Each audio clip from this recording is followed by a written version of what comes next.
Welcome back to Overexerted, a Lorcana podcast brought to you by three tired guys, dads?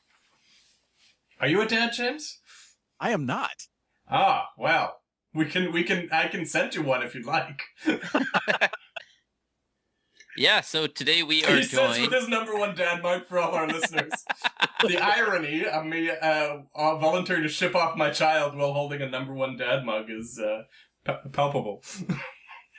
Heath gives me trouble for trying to shill my cards. Meanwhile, he's out here shilling children. My children. Children, I only have one. It just feels like more than one. Whew. I know the feeling, but I do have two, so... Once again, I have managed to derail the intro. Excellent. I'm your host, Benny. With me, as always, is... Heath, and you're on Zoom, so by the way, you're pointing in the wrong direction. It's right for him, right? Who knows? I was going to say, I see myself on the left. Yeah, I'll just go like this. I'll just go like this. We are all Usher. Has anyone ever seen the Usher video where they're in the, like, 9 squares, and he's like thinks he's the middle square, so he's like pointing up and pointing down and and meanwhile he's in the bottom left. It's like, dude, you went out the start of the show, sorry. I'm old. I'm not hip, so no. I have no idea what you're talking about. Alright, so we got Benny, we got Heath, but most importantly of all, we've got one of our newest intermittent members. James. I'm James, otherwise known as Dan Regal, the one of the former hosts of the Citizens of Lorcana podcast. On hiatus, not former. Not former. Former for now, yeah. We're only borrowing you. Yes. That's right. We've called all the premium headhunters and we've poached one of the top. Oh my goodness, podcasters. This draft pick is out of this world. Yeah. James, it is such a pleasure to have you. She's giving me a big head here. Jeez. You wouldn't believe what we had to trade to move up in the draft here. Oh my goodness. All of Benny's Enchanteds. I was going to say, Did I get that bolt at least? They're gone. They're all gone. Oh, man. Yeah. I actually feel really bad because I sent one to a guy in Alberta and I traded him for a PSA Aladdin Enchanted. And he like messaged me. He's like, "Hey man, just wanted to let you know it hasn't shown up yet." And I was like, "Oh, well, I sent it with tracking." And then I look and it's like it got to Edmonton and then just sat there. And then they just gave up. And I mean, I also give up when I go to Edmonton. So I don't know if you know Edmonton at all, James, but you shouldn't. Canada jokes. you shouldn't know Edmonton. What would be a comparable in the States? Think of like Fresno. Yes, that is a great comparable, actually. Oh, but I like Fresno. Just to be clear, if we have anybody that listens from Edmonton, I love you all dearly. Amazing people out there, but I think you'd also agree that... Anyways. All right, so at some point, are we going to talk Lorcana? No! Mm-hmm, mm-hmm. Have you not listened to the show at all? I derail the conversation every time. I literally put in the show notes. Let's keep it to 5 minutes. Intros. Welcome, James. Yeah. Why don't we talk some Lorcana? So yeah, James is going to be one of our other intermittent co-hosts whenever he wants to join us. Whenever they want me, I'll be here whenever possible. Whenever they can record on a day I'm available, I'll be here. Don't set that. Oh, say that's on the damn available. Because I'm going to say, you say whenever they want me. We want you always, James. So when you don't appear, I don't want anybody talking smack like, oh, they wouldn't let James on this week. It's like... Basically, whenever their recording days match up with a day I'm available, I'll most likely be here. And that may end up being every single week. We'll just have to see. Perfect. Every given Sunday. Perfect. The toughest part for me is going to be being a football fan and watching my team in the background on silent while I'm trying to record with you guys. Oh, yeah. Yeah, okay, here we go. You know, we live in a beautiful modern society of recording That's stuff, true. right? That's true. You can watch it after. Just don't get on Twitter at all. After? Yeah. Not much happened in Lorcana this week, eh? It was a pretty quiet week. Nothing much to talk about. How are we going to fill the time? I don't know. Yeah. Calm. It was calm around here. Yeah. Mm-hmm, mm-hmm. Nobody losing their mind. No, certainly no one losing their mind. Not me with my 20 foil Fortispheres, by the way. Not me with my local buddy who plays Sapphire Steel. He had no problem. Yeah. Oh, I'm sure he was very happy. Oh, man. He did not have to change decks 3 times. Speaking of which, I don't know if you got the inside track. How's Jared feeling about Sapphire being dissected? I don't know. I think he's okay because he's a little weird because he loves Sapphire, but he also doesn't want to play meta, like straight up meta decks. Good so man. It's like those things were just like going like this. It's like, oh wait, I love Sapphire, but now it's like the dominant, overpowered, no one can beat it deck, and it's like, what am I gonna do? I loved it because it wasn't the overpowered dominant, green steel or whatever. Yeah. I knew there was a reason I liked that guy. Good. So in case anyone's been in a cave for the last week and no radio signal whatsoever, what are we talking about? What happened this week? Hiram was banned. Yeah, Fortisphere was banned. Yeah. It's yeah. But the thing I don't get is like they could have done that with Bucky a long time ago. Can we just retcon ban Bucky, by the way? I at some point I hope they do. Yeah. But now that they've eroded it and we have a version out there and probably is getting printed whenever they do a newer printing. Yeah. For like say Brazil, they do a new printing for Brazil when it gets in there in a few months. If they do that, then you have the fixed version. Yeah. So did we clarify whether Japan got 3-cost Bucky? I haven't actually seen it, but I think it probably did since it was printed new. I would assume so, but it would be really funny if they didn't. If they had like pre-errata Bucky for a couple months. Let's clarify the Bucky errata because a lot of people always, especially newer players, don't understand why it was eroded instead of banned, and you asking about Japan was exactly the reason. They knew they were going to be going into Australia and Japan and other regions over the next year or so. Yeah, they wanted 204 cards in the set, and they wanted to be able to print it, and they didn't want to print a banned card, so they just eroded it to death, basically. So it was effectively banned, but they could still print it as a live card. Which I suppose was good intentions at the time, but that's kind of moot now because I'm pretty sure Ursula's has not been printed yet in Japan, right? It's only been the 2 sets, correct? Yeah, it's actually, and Inklands is like a month away, maybe less. Yeah. So Hiram's already out, but yeah, we've got Ursula's. It was Ursula's that Fortisphere was in, right? I think so. I believe so. Anyways, it was in either Inklands or Ursula's because it definitely wasn't in. Yeah, it wasn't in too. So and Hiram is actually still legal in Japan right now. Yeah, yeah. They mentioned that, right? There was a specific statement that the bans aren't applicable. Yeah, the people running Japan and China have their own rules, and they said that for now Hiram is still allowed. Which makes sense, but also there's this like axe hanging over. Yeah. Like, how long do I get to enjoy it while you last? Well, it lasts because at some point in the not too distant future, it is also getting the axe. There was another content creation team. I was just trying to find them here. WCTCG Scotland. Okay. And they tested pre-errata Bucky versus the current meta of Sapphire Steel. Okay. And they won 2-1 with old school Bucky, but the games were actually decently close. So I think the solution, James, just to clarify, Benny is really on the soapbox about Bucky coming back. Yes, I know. Yes. We got one of the original Bucky stands here. Yeah. Oh. And you know what? I didn't even ever play it. That's the crazy thing. I just don't like bans and erratas. Just let the people play, man. So I gotta give a shout out to one of my locals. At Aegis Games in Bellingham, we've got the family that I think I've spoken about before, mother and son. Morgan's son's 15 years old. I don't know when his birthday is, so might be older than that now, but thereabouts. Love Bucky. Absolutely adored Bucky. played the heck out of him, crushed when it was errata.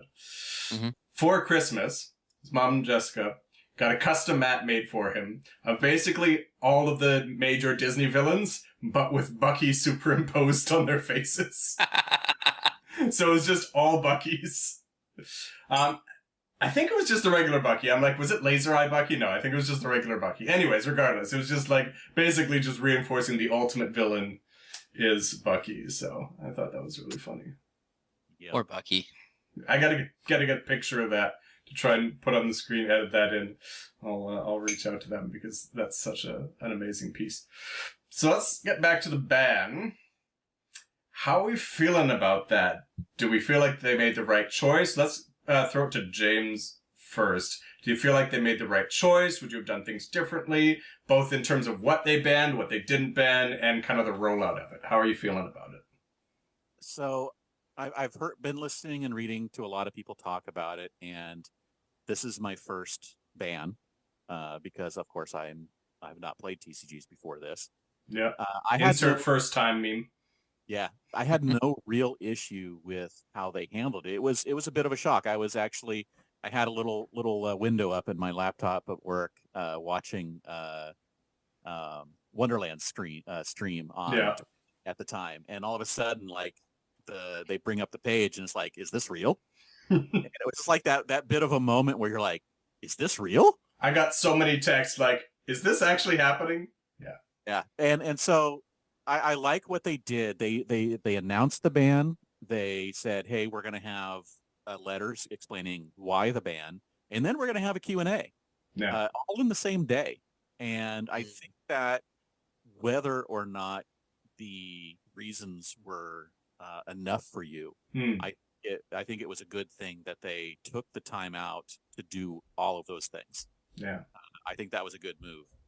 As for the ban itself, I think the Hiram ban is a good thing. That was definitely the enabler for the deck that made it made all the other pieces work so well. And that is one thing they pointed to. It wasn't that he could draw 2 cards. It was that it made everything about the deck so consistent. Yeah. That there was and in trading card games, it's the bane of our existence, the inconsistency, the variation of what's coming off the top of the deck. And if you don't care about what's coming off the top of the deck because you've looked through 5 cards and then you've drawn 2 cards and then you've drawn 2 more and then you've gained 2 on all on the same turn, then it's just that enabling of the deck was just a one step too far with some of the new cards that came in. Which is what a lot of people say is, why didn't you ban the new cards then? It's like, well, because it's new. I mean... Yeah. You got to play with this toy for a while. Let's put it in the box. Yeah. And I can see the new Tamatoa being banned down the road, too, because that thing is so powerful. And that's just with the items we have now, let alone what comes in the future. And if some broken item in the future, you thought Dime was bad, but look what they can do coming up. And it doesn't even enter the board exerted. I know. That's the biggest thing. I feel like they needed to change it to just say, enters the board exerted. I mean, that's it. Carpet Bag was an uninkable card, and it one less and also, entered exerted. So it's like, what are you guys doing? You get to get 2 free cards and get to play as many free cards as you have as long as this thing lives. Yep. And does not die to Brawl, does not die to Medusa. As for the Fortisphere, I can understand that they wanted to kick Fire Steel in the legs a little bit, and that was basically the easiest target, I think.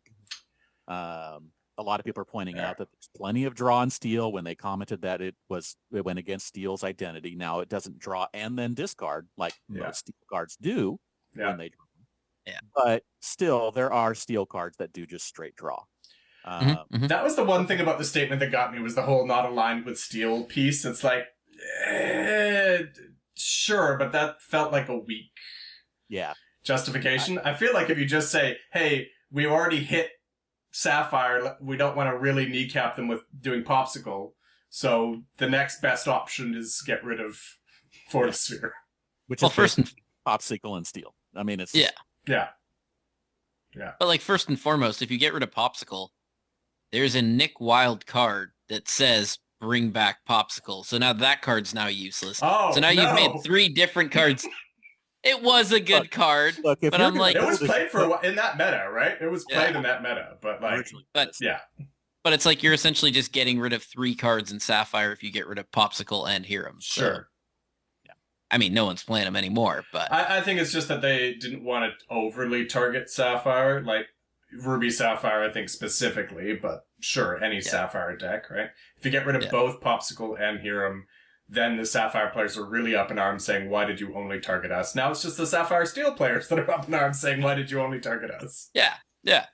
And I mean, everyone's, crying about Diablo here, but I mean, at least the shift Diablo's not inkable like Tamatoa is. Yeah. I mean, just that everything deals with Diablo. Yes, Diablo can run away with a game, but everything deals with it. I think the issue was, like, Hiram, for example, he's already gotten great value by the time he hits the board, and it's really tough to get rid of outside of Ruby. That's 6 willpower. Rawl and Sisu, and... Like, when Zeus is in the game, why you gotta give him 6? Should have been 5, but...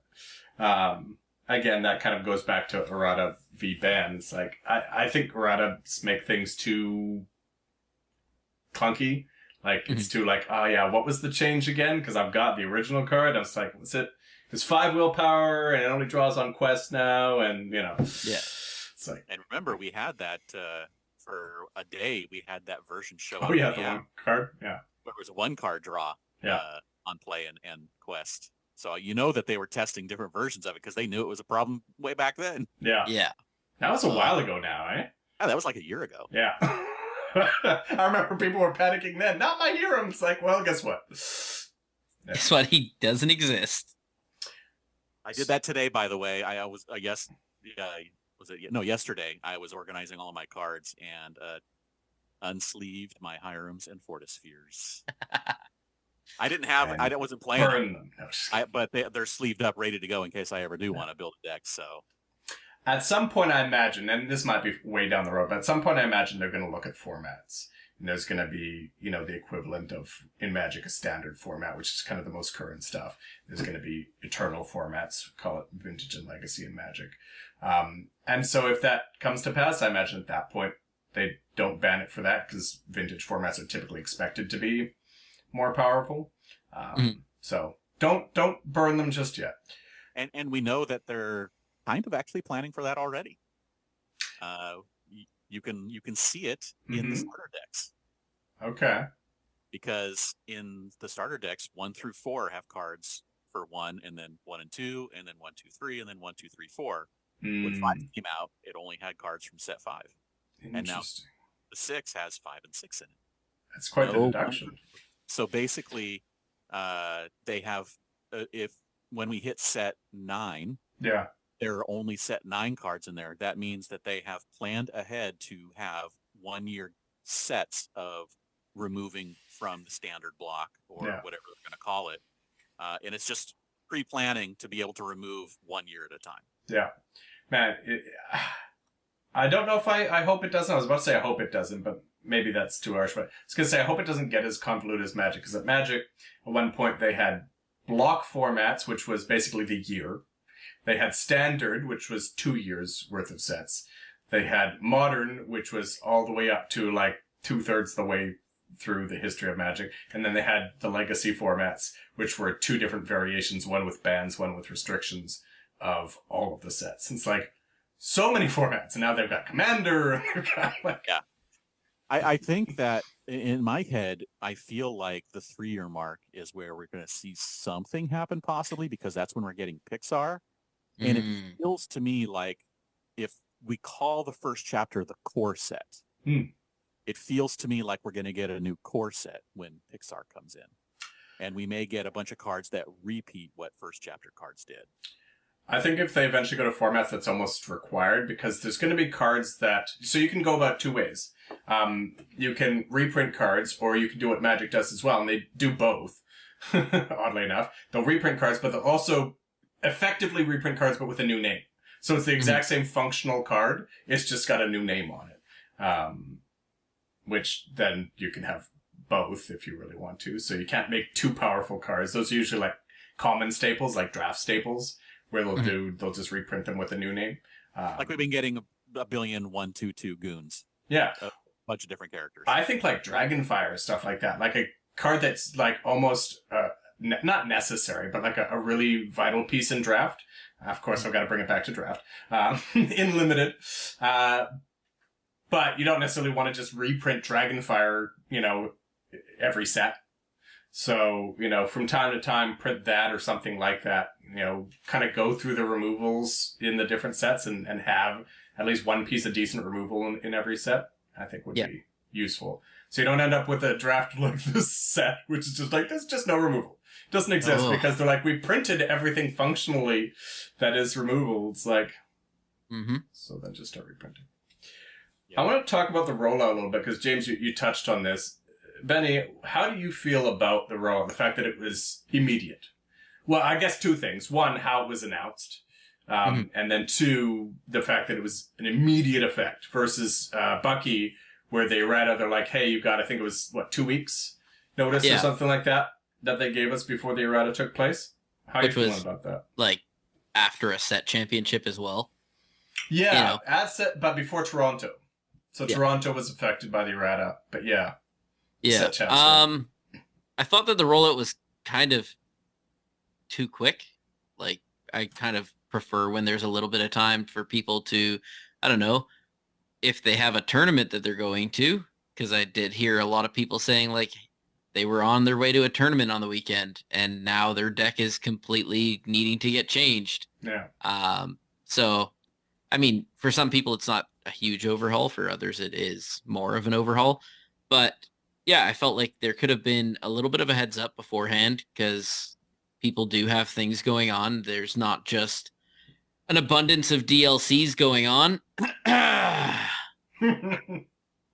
And yeah, I feel like what they could have done is they could have just let people know ahead of time and then give it like a 2 week like Bucky.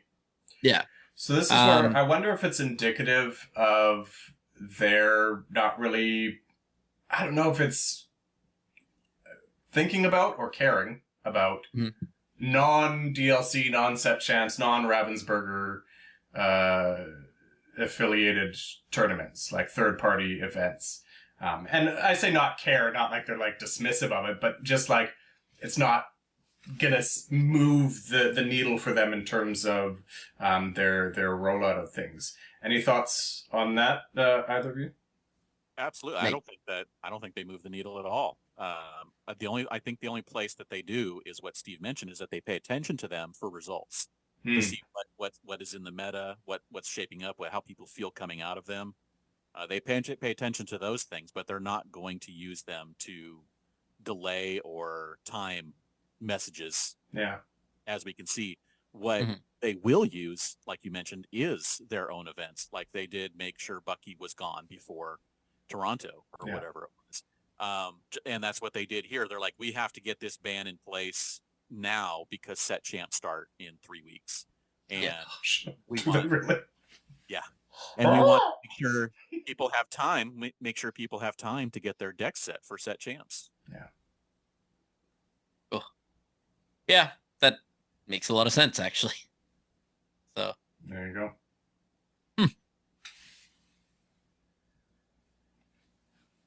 All right. I mean, as for do I agree with it? I've said multiple kind of what times. I was getting at. I think I've said multiple times I'm not a huge fan of bans, but I do understand that something kind of needed to change with the meta that was going on. But at the same time, like a lot of these tournaments were like 100 people. Like we didn't have the 1,000 people DLC where 50% of them were, Sapphire Steel or Emerald Sapphire, or not Emerald. Geez, I wish. Sapphire dominating Ruby. the meta. They would have been though. Even if in some of the smaller tournaments, even if people were bringing other decks to see what could happen, Yeah. a majority of people were like seeing how much it was winning and like entire top eights being something sapphire, steel or Yeah. ruby. When that happens, you know that if a DLC was on the horizon, that well over 50% of the decks would have been that, because it's just the winning deck. Yeah. You just got to have that path through to be, hopefully you're the one winning on those mirrors. Yeah. And I think kind of part of the thing to do with that also, though, is, and I'm not trying to shoot shots at anyone here, but when you've got a lot of like the top competitors out there right now, like when you've got like the Zans and these other guys, Moyen and people like that, but I just kind of want to go with Zan right off the bat. When you have them coming out and saying like, this is the best deck in the game, and they've got a good follower base, next thing you know, you've got people that have never played it before going, yeah, that's the deck. Yeah. When you go 50-0 with a deck. Sorry, Zan. I love you. I'm on your metaphor. You're great. Had to needle that. Not that Zan's watching this, of course. But anyways. But yeah, it pulls people. Yeah, certainly. Yeah. When you see prominent players playing decks, I mean, James and I were both on Kendall's Metafy for Ruby Amethyst. Yeah. Before and even Kendall went to Blue Steel. Yeah, I know. For me, that was the one. When he went to Blue Steel, I'm like, oh, he's like a lifelong Ruby Am player. And right after the Nationals, soon after, I think he went to a big tournament and played Amethyst Steel, and I'm like, oh, he's cheating, cheating on Ruby. And then they're like, no, he just got rid of it entirely, went to Blue Steel. Yeah. Wow. Yeah. So I don't like bans, but I think, yes, for the state of the meta, I think it played out long enough now, especially since James has reminded me that time passes and set champs are 3 weeks away, that it's probably been long enough that, yeah, for the sake of the meta, they had to do something. And it felt like something was coming, didn't it? Oh, yeah. Yeah, absolutely. And yeah, rightfully so. Which kind of leads to my next question. Beyond what we've discussed here, what are you hearing around the community? What are you hearing around the water cooler, as it were, the digital water cooler, in terms of the response to it? Because for me, I've seen a lot of positive response. Like, yes, grief in the short term, but since then, in the last few days, really kind of, the meta's opening back up in a big way now.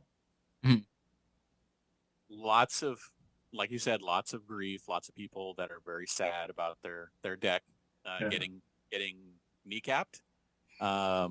But also lots of fear that Diablo discard would take over the meta. Yeah.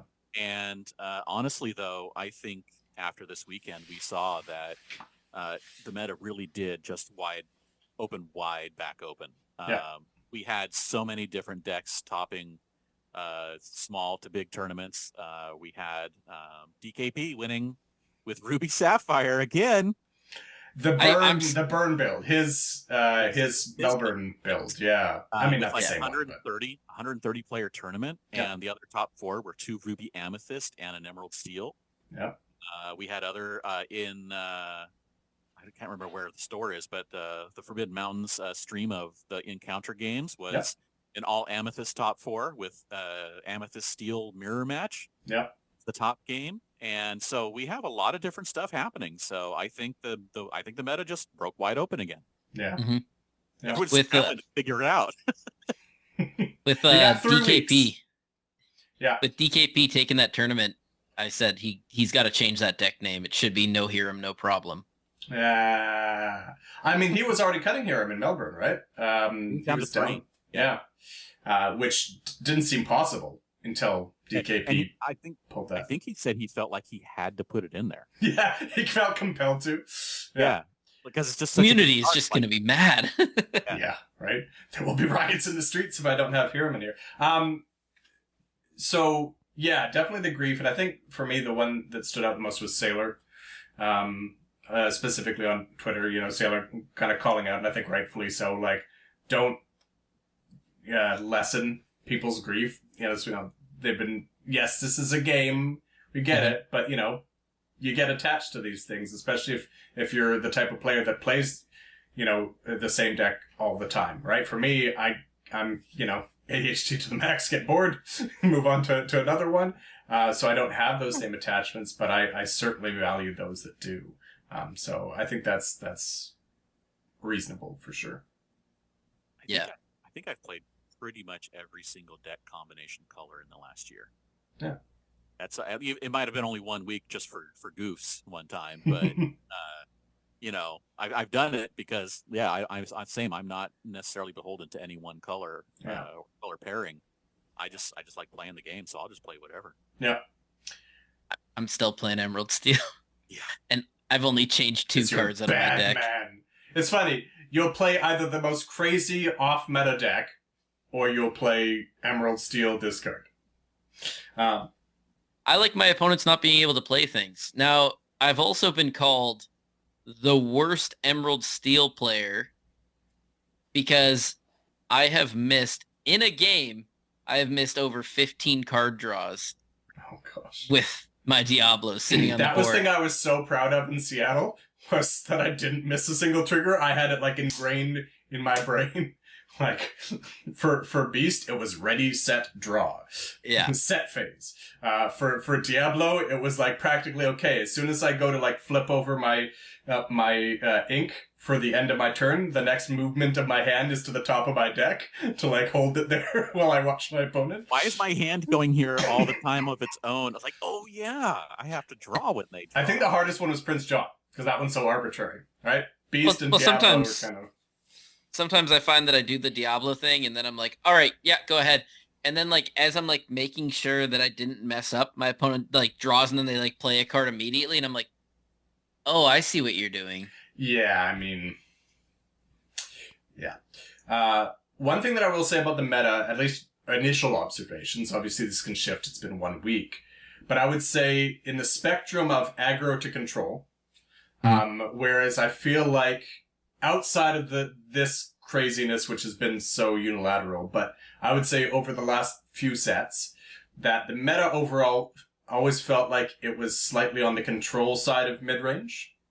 I feel like overall, at the end of the last set, and now into this current meta, I feel like we're shifting towards the more aggressive end of mid-range. I don't think aggro decks are the dominant ones yet, but I think in terms of the spectrum of mid-range being more aggro versus control, I feel like between the Amethyst Steel decks, I feel like between the Burn DKP style deck for Ruby Sapphire, and even a lot of Ruby Am builds, I feel like are shifting more towards the aggressive side of this mid-range strategy. Is that kind of aligned with what you're seeing? I think so. Yeah. Mm-hmm. I mean, anything from not hyper aggro, but just aggro to mid range, I think, is where we're sitting in a lot of decks. Yeah. With control taking third place, straight control. Yeah. Taking third place. Which go ahead. I've seen just a bunch of different decks coming out lately. I'm like, oh, cool. This guy's going back to playing Emerald Amethyst. This guy's trying out Chernodogs. This guy's trying to go back to Steel Song. Awesome. It's kind of cool. Where a lot of people, I was like, somebody's going to be throwing down a Maui Shark in a bunch of songs, and then I'm sure there's going to be a Tamatoa or something coming out at some point here. Yeah. So actually, in our store, there was actually very little Sapphire comparatively to big tournaments. Mm-hmm. We had a few people playing it. Some of them who normally do. Like there's been one guy who's been on Ruby Sapphire the entire time. He even made it to top 32 in Vegas. So he's devastated, of course.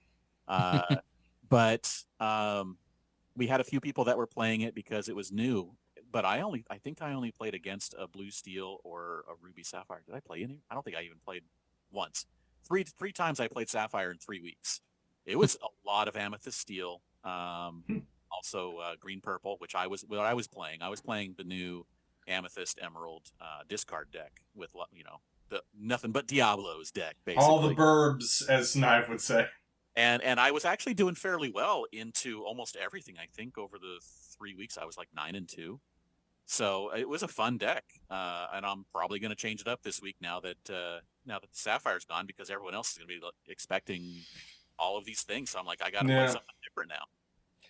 Yeah, I'm juggling like 3 different decks. What do you lean towards, Benny? I mean, it sounds like Emerald Steel, but other than that, Emerald Steel, Emerald Sapphire, and Steel Song have been the three that I'm kind of. And guess what? Two of those will probably still use a Diablo. I mean, rightfully so. Even with everything taking it out, it's still a very good card, right? Yeah. I think the But fact that there's a second viable Diablo to shift onto, specifically in obviously green purple, I think is a real asset. Yeah. plus the card draw you get from it if you I don't guess get to shift three. it. Sorry, I forgot about the 0-1.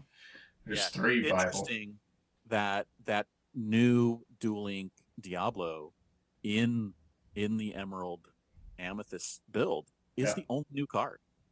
Yeah. It's interesting to me that that's all it took, because honestly, and that thing and I don't want to shift on that one Yeah. because it's such a good challenging card. So it's like, why wasn't that Emerald Sapphire discard build something? It's like, well, because Emerald Steel was still so good. Yeah. Why would you want to play this one? You would want to play the tempo or the aggro version instead. It's just Yeah. interesting to me that this came about because of the blue steel and ruby sapphire meta that was so dominant. We're like, we have to figure out a way to discard them, but without doing the things that Emerald Steel does. Yeah. Mhm.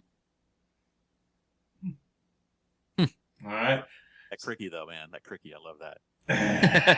Yeah. Cricky is so good. Yes, especially with the 0-1 Diablos. Anything that has like Crab and Cricky with 0-1 Diablos just makes me so happy. Yeah. Like, I get Oh. to take out your character and I get to draw a card? Alright. Thanks for the free card. Right? So this is kind of leading into set champs then. What are we thinking is going to lead the way? Obviously, we've got a small sample size so far. But what's your initial instincts in terms of...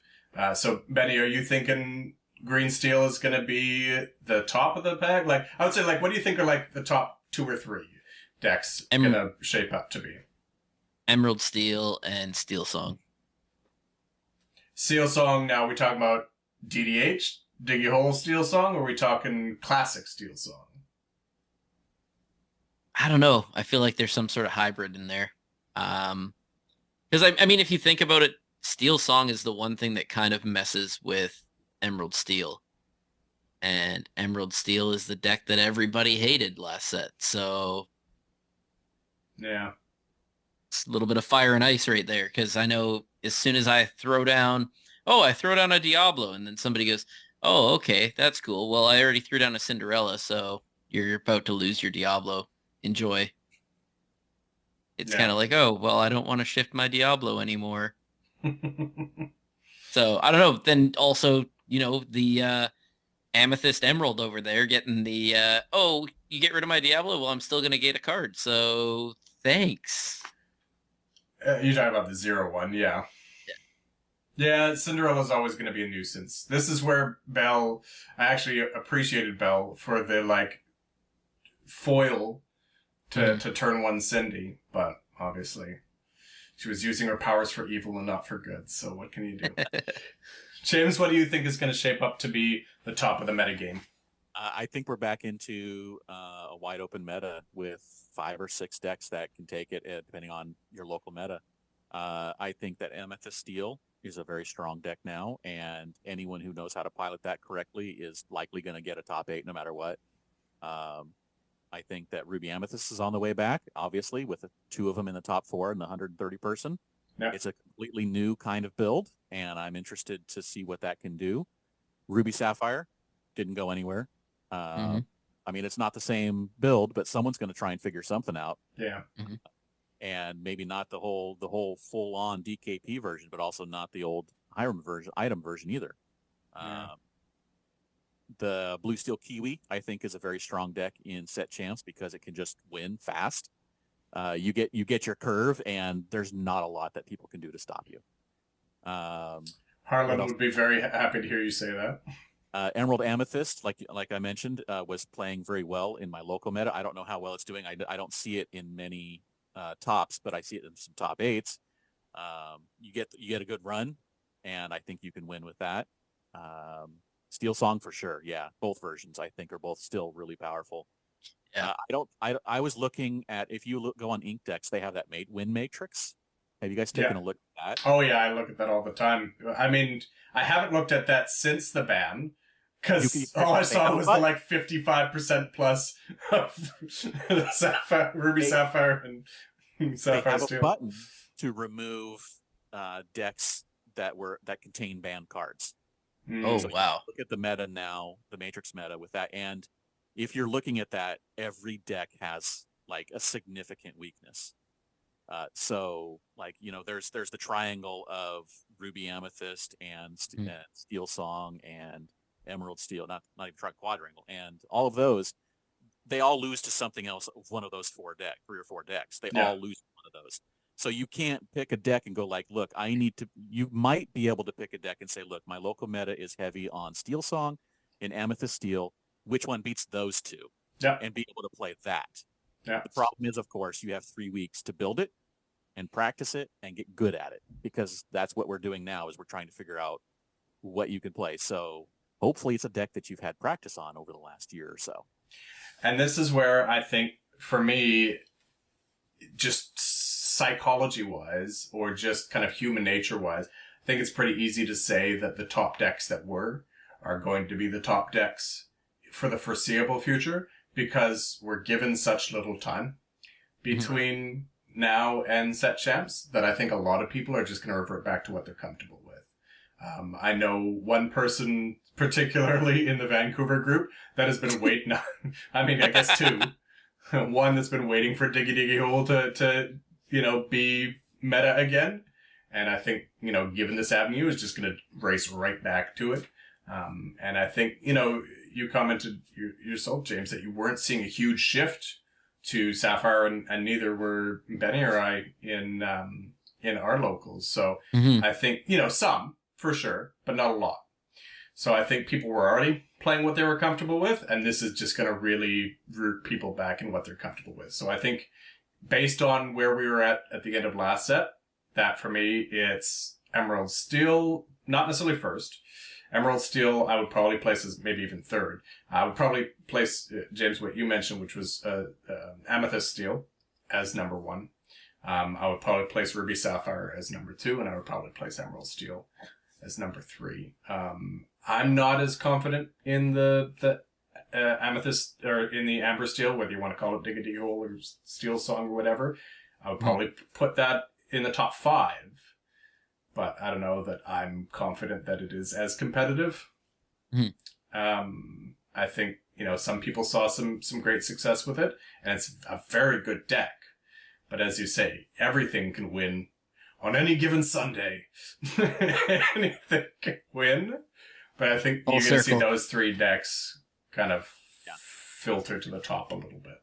And of course, what you'll see is what I've noticed at set champs now is, I mean, half the people are bringing what they think is going to be fighting the meta, or what they're really good at. Yeah. And the other half of people are just bringing aggro, just to see if they can get through fast.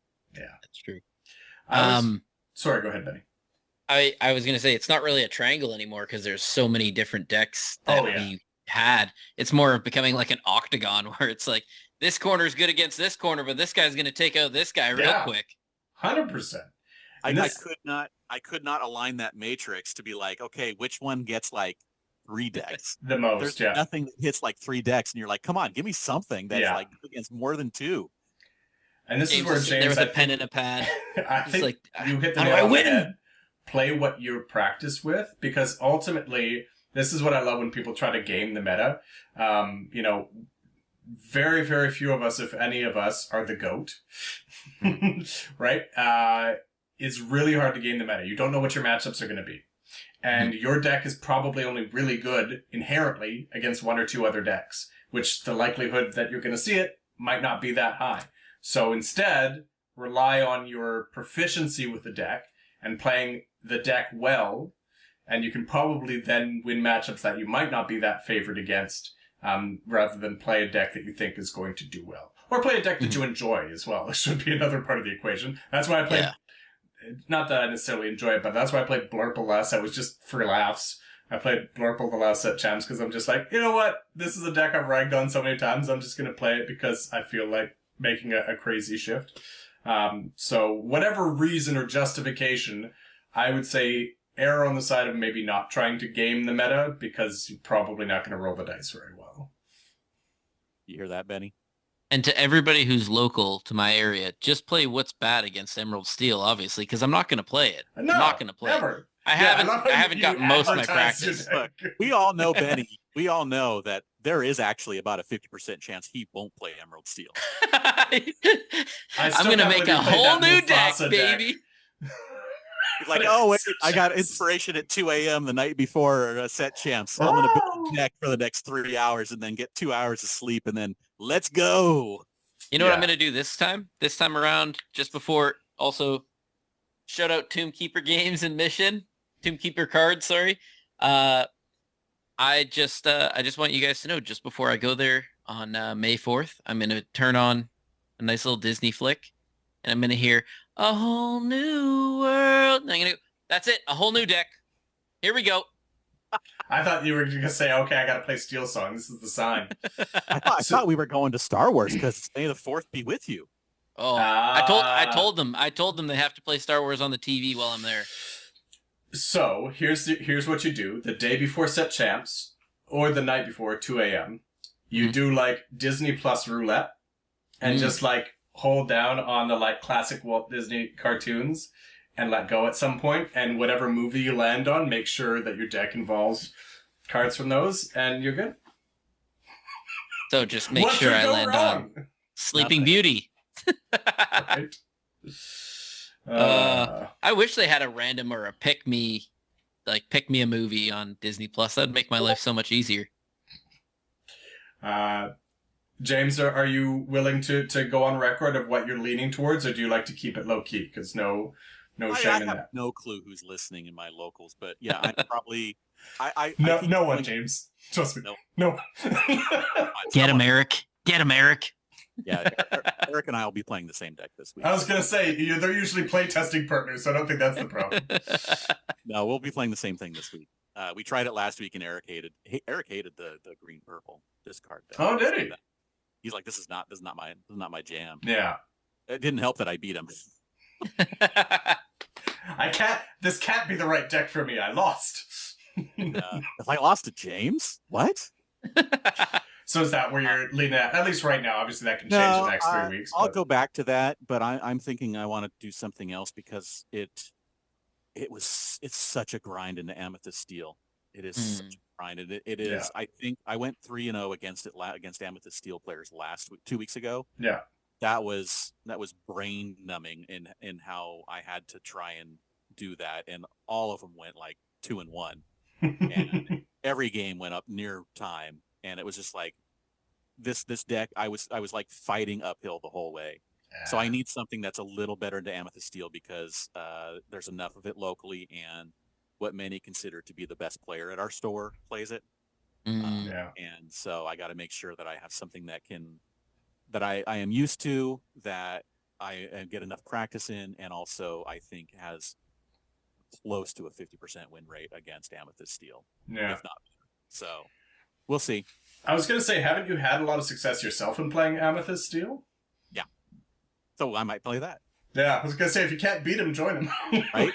No, that was on our we were watching the Encounter event very closely with the decks that were winning there, and I want to get some of their deck lists and take a look at them. Yeah. I really like the Amethyst Steel version that is fast, but has tools, has bite. You know, I don't like the super hyper aggro. I don't like the full on mid range, but I definitely like the fast version with bite. Yeah, I want to see that. But also, I saw this really cool. Someone on Twitter had this really cool blue green deck that I'm like, I really want those colors to work. I really do.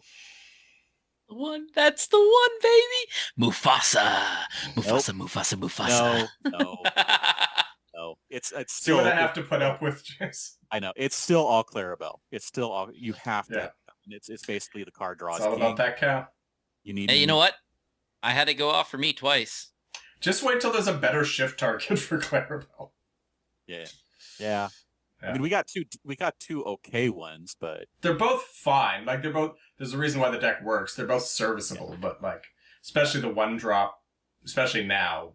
isn't particularly useful. But what I'm seeing is that one that came in late last set at the LCQ with the whole Peter Pan lockdown with bend to my will and all of that. Yeah. But add in, you do keep the Peter Pan in there, but you need to make an evasive, and that's what the new Emerald Coil is very good at. And the new Kita, which if you get enough of those out, if you get the new Kita, the only Kita I'm thinking of is the Exert one. Yeah. Exert. Sapphire Kita. Oh, to make her evasive. I was trying to think. I was thinking like she doesn't make anything evasive. Well, she will because she inks on her Exert ability. Oh, that's what you're saying. So use her to provide ink to trigger the coil.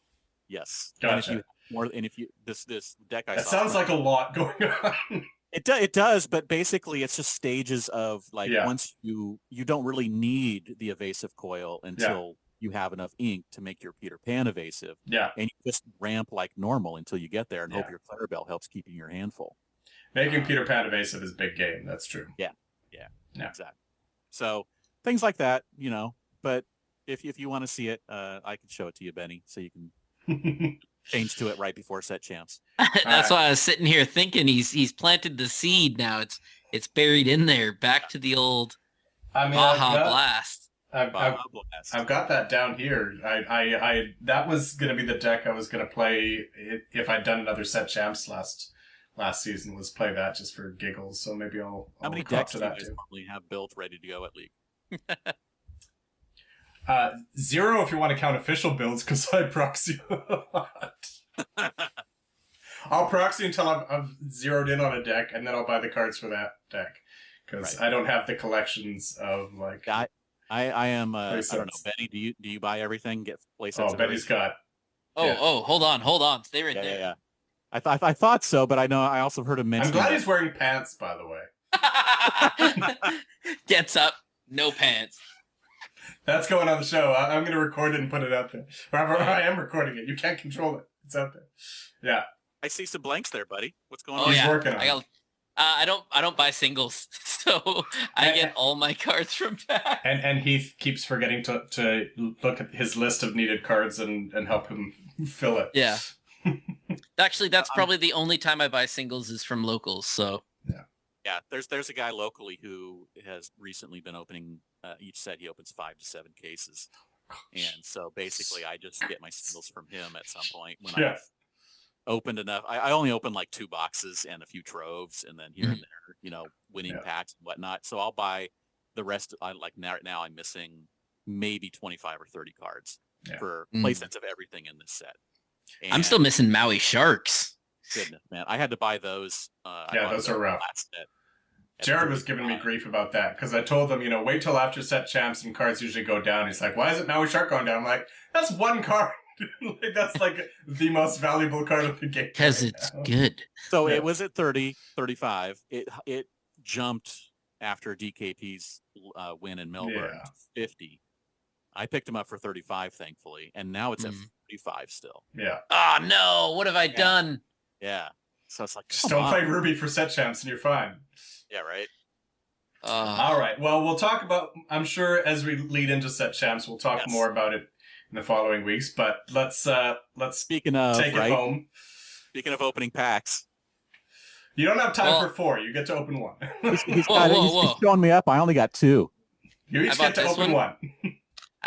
I bought this one from one store and this one from another and this one from another, and I'm gonna make them battle. Whichever pack has the best pack, that's where I'm buying my next box. Oh, okay then. Wow. This one is one that I got for going and playing. Yeah. This is the one I got for doing okay. Moderately well. I was like, I mean, it's got to be the moderately well one, right? I don't remember. They're both Mad Hatter, so I don't remember which one's which. All right. This is the Toys R Us pack. I would say he was saying he went to Toys R Us and got a bunch of the promo Lilo boxes, the gift sets. Like, you remember set 1 when we were like going to Toys R Us or whatever your local retail store was, trying to find one booster pack, like one pack. Target. There's Target. The US equivalent. Yeah. Yep. It's like, just give me one pack, man. Yeah, we got Scar, or sorry, Benny's Shere not gonna see Khan. that Whoa. one. He was looking down. He won't see that till after. That's Shere posted. Khan. Shere Khan, Maribel, and a Drizella foil. Sorry, Toys R Us, you're not getting my business. Hey, now we were drafting still. I know we're short on time, but I want to know what the best draft card is next. You make a guess. Okay. You make an educated guess. Look at the cards and tell me which one you think is. Okay, which one do I think's the best? Yeah. And then just fan him out, and I'll tell you if you're wrong.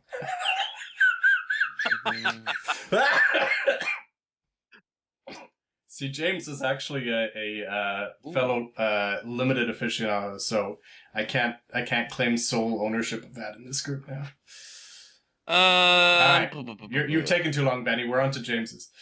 You keep thinking about that, James. Let's roll. How to do this without completely messing with all your cables. Everything around here. Yeah. All right. So we got Teika, the common one. These are all the commons here. We've got Hiro Hamada, whoever this is. Candlehead, yeah. Zoom. It's all right. We get the gist. Mulan, the good Mulan. The yes. One drop. Got the pet puppies that don't work. Cybug, great and limited. Yep. Agreed. We got this. Who is this? The Tweedles. Tweedles. Yep. And then we've got this guy, this old guy, Farmer. Who knows what he is? Cook? I don't know. Here we go. Giant Cobra. Okay. Cobra. Yep. And then we got the Aladdin. Yeah. And then the Mirabelle. Hey! It's the same Mirabelle. Foil Tweedles again. All right, what's your pick in that pack? Pick one pack one there, James. I think we might have the same mindset on this one. I'm pretty sure that I am picking, I don't know, I'm probably picking the Cybug or the Cobra. I'm on the Cobras, 100%.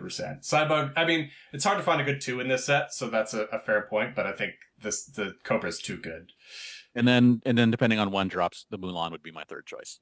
Yeah, I dig that too. I like the Tweedles as well, but I think there's a lot of really good 4s and 5s, so fill out your lower end first. Okay. Oh, okay. Yeah. Those are your 2? Yeah. I know where I'm at between those. Let me see them again. Yzma. It was basically Kuzco and the Phantom Blot were his top 2. So we got Yzma, Canine Crunchies, I'd go Stavington Brothers. I love those little rush guys. Yzma Cat. Pepper. Bolt. Sven. Oh, you sandbag Sven. Phantom Blot. Phantom Blot. Cusco. Yeah. And by the way, I opened up another pack. This is the Bastion pack. Perdita. Yeah. And Heath, it happened again. She's everywhere. Maribel is in every pack.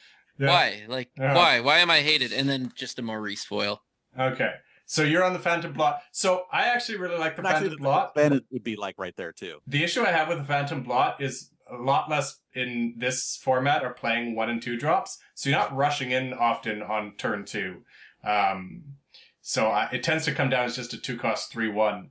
So I think I'm probably more inclined to look at Cusco there, but there's so many good 4 drops that I rarely end up wanting to play Cusco. But also Sven might be. Actually, Sven's inkable, so I might go Sven. Yeah. In that pack.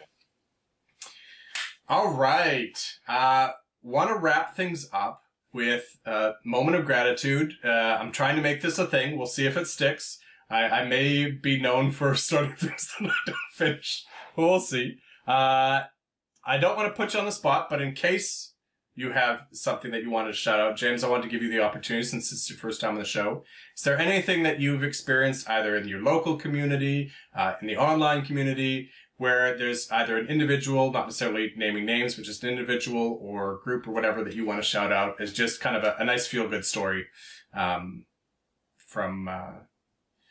Lorcana? Something to cheer us all up in what has been these moments of darkness up until now. I don't know. Honestly, the only thing that's been really cool that's happened recently is there's a new father-son showing up at locals, where the son I think is around 10. Nice.